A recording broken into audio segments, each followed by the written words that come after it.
Hey guys, Peter here to tell you about the lyrics from the 69 Eyes Death of Darkness, out April 21st on Atomic Fire Records. The song has 10 tracks, 40 minutes in length, and this is the band's 13th full-length studio record. They are a Finnish gothic rock band. The design of this album is very entertaining, very engaging. It's an album that doesn't repeat itself. It has different influences in the sound, and those influences showcase the different direction that every track takes. But just because these songs have different directions, it doesn't mean that they don't have the same finish line. That is the glue, the atmosphere, the vibe, the geographical set point of where this album feels that it belongs to is what holds this whole record together.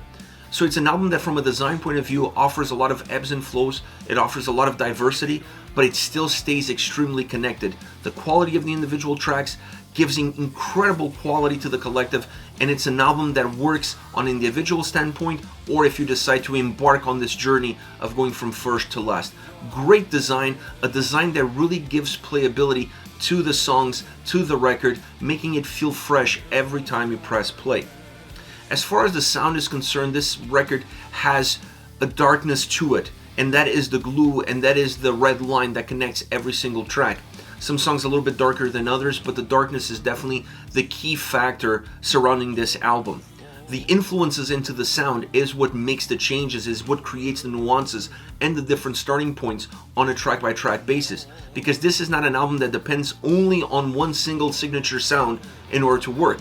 It's a record that has glam rock moments, gothic rock, southern rock, country, doom. It has a little bit of everything under the sun.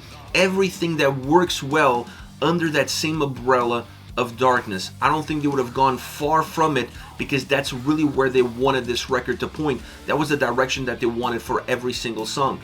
And the production behind the album really allows you to enjoy this diverse movement underneath the surface, and then this more balanced approach above it. It's great production. You can hear all the different elements of this record. You can hear all the different layers. You can see the songs that are super textured, how textured they are, how deep they become, and then the songs that are a little bit more stripped down, they really jump out because they feel oversimplified in their processes. Only with great production are you able to create an album that has these many moving pieces, and at the same time it feels like it's not going anywhere at all because it's very balanced over the top. So the production behind it definitely increases the playability and quality of the record, but at the same time it comes down to the musicianship and how well crafted this album is. And you look at one of the elements, for example, the keys. The keys on this album work extremely well because they're not overused, or at least they don't feel overused because they're not in your face. They play more of a middle role, they play more of a connective role between the mood of the song, the atmosphere of the song, where they want your mindset to be when you're listening to the lyrics, when you listen to this track.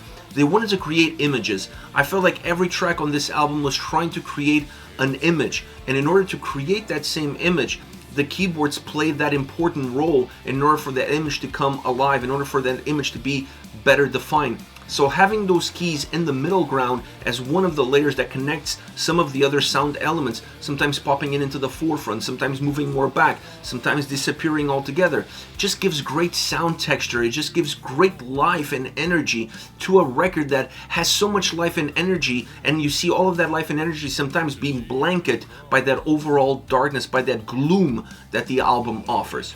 Another great element of this record is the drum sound. The drums sound very warm from start to finish. Perhaps a little bit of the soul of this record resides with the drums, because it's easy for you to create an album like this and kind of forget how important the drums are, not just in terms of grounding the sound, not just in terms of creating a bass line, but they're really important in order to create that mood, in order to give that heartbeat that the tracks need, so that you can close your eyes, listen to the lyrics, listen to the sound, and place yourself in that very specific spot that the band wants you to be on a song-by-song basis.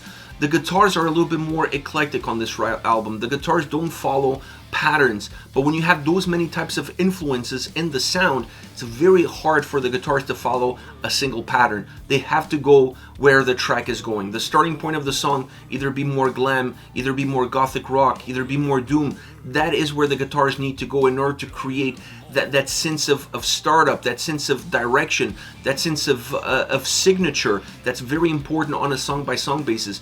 The execution is outstanding. The execution is balanced throughout in terms of the quality that it gives. gives, but where they're going, what's driving them, what they're trying to create, what picture they're trying to draw with the guitar sound really changes on a track by track basis. And that's perhaps the first catalyst for you to really identify what is the origins of this song, what are the influences coming into this song, what image are they trying to create. So really interesting approach, because you see the keyboards working in the middle of these two elements, sometimes popping up, sometimes popping down. You see the drums a lot more consistent, and then you see the guitars a lot more diverse. That is the dynamic of sound that this record has.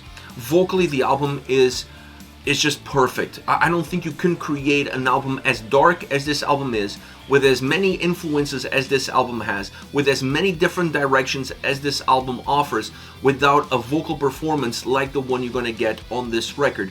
The vocals are perhaps the start, or at least the finish point as far as the darkness is concerned.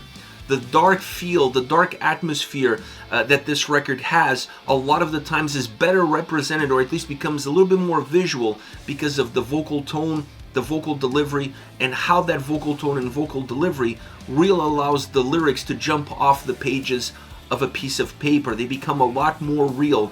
They become four-dimensional, if you will. I enjoyed the vocals tremendously. There are some nuances here and there. It's not a one-size-fits-all approach from start to finish, but it's definitely a record that allows those nuances to enhance the beauty of the tracks, to match the overall sound, signature sound, individual signature sound that every song has, without going too far off the beaten path, keeping everything very controlled. There's only one guest vocalist on this record, Kat Von D, and honestly, it was a guest vocalist that worked really well for that song. But this is a record that you honestly need just to concentrate on the 69 Eyes. It's really about them creating one of their strongest albums in a very long time, definitely one of their darkest albums in their discography, and an album that is volatile on one hand and extremely balanced on the other. Perfect record from start to finish, and I wouldn't say that this album is Death of Darkness. I feel like this album is the rebirth of Darkness as far as this band is concerned. And when it comes down to favorite songs, I gotta start with Gotta Rock. This was the first track listening to the album that stayed with me for a very long time, because it's simple, it's hooky, it's catchy, it has a great bass, great keys, a song that really brings a little bit of an 80s new wave flavor, just with a little bit more dark, a dark ambiance around that new wave 80s sound. But that is the starting point. It's just that it goes in a more 69 Eyes direction, if you will. It's very contained in the verses, feeling a little bit more with life in the chorus. The chorus is brighter, slightly brighter than the verses are, and it's also very catchy and very hooky, both musically and vocally. It's a track that just jumps off once that chorus hits. It kind of keeps you moving side to side in the verses, because there's not a lot of movement there. It's very steady. But once that chorus hit, that chorus makes you want to dance, that chorus makes you want to move, that chorus really makes you want to be yourself, lose all the inhibitions that you have. That's the style of track that they created here. A track that has a sense of explosion in the chorus, and then it allows you to remember the song way long after you stop playing it, because of how that chorus stays with you, not just from the sound, not just from the vocal performance, but rather how it makes you feel. Next you have This Murder Takes Two, featuring Kat Von D. She's the only guest vocalist on this record. This is a duet, a Johnny Cash infused or inspired duet, not just in sound, but even in the overall vocal performance and how the overall song is put together. I love the fact that it has that southern twang. It really takes you to a very specific place.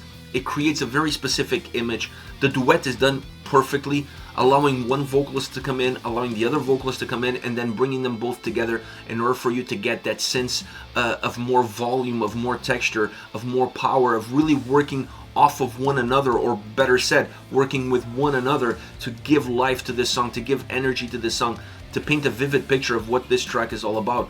I love the stripped down verses that it has. It's a song that really comes down to the bare bones, but that is what also gives darkness to the track. That's also what gives it that southern twang, then allowing the song to be a little bit more exposed in the chorus, allows the chorus to be a little bit bigger, allows the volume to be a little bit bigger, becoming almost a perfect dark murder ballad from start to finish in a duet format. I love this song. It stands out not just because it has a guest vocalist, but because it's very unique in the sound, in the experience, in the atmosphere. There's no other track like this in the entire record.